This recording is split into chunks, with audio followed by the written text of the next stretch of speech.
All we have is apathy, nothing more to give than a like on a picture of the most recent global catastrophe.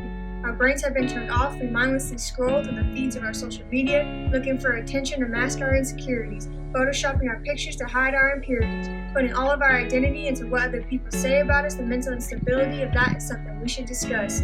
Easily offended by that cyber comment, but we don't have to believe it thanks to what God's law meant. A social hierarchy based on superficial success. The number of followers you have determines your popularity. Being content with where you're at is such a rarity. We let the number of people following us dictate our sanity, like somehow if that follower count is higher, we are better.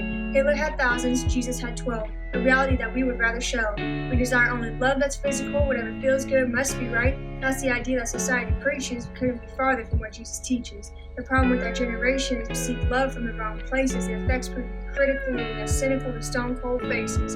God encourages you to question this Christian school of thought, but we don't want to hear that. We rather just do us and be happy, while we continue to let our brains rot. Living in a world where morals are based on relevancy, wearing only nipple tape is public decency, and we're okay with watching TV shows that celebrate teen pregnancy. Sounds like things rooted up from an underworld, yet we find ways to praise them ceaselessly. Listen to me, do not fear. 365 times the statement is made, one for each and every day, so that your soul may never be dismayed. What if I told you not to believe this world's lies, that there's a God who wants you to see through His eyes? We've been designed to live in unity, at peace with God, and perfect community. This is not how it's supposed to be. Evil and corruption started right when Eve ate from that tree. Don't worry, there's hope for humanity. God gave His one and only Son as a sacrifice so we don't have to pay the price.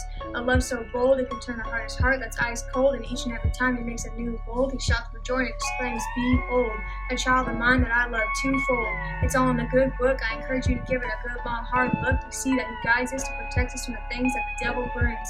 Our morals aren't based on just anything, they come from the greatest conceivable being. That's why when we do what society says is right, we feel so wrong. We weren't made for this world, so just stay strong. We can be sure in Him that we know how the story ends when the lights go dim.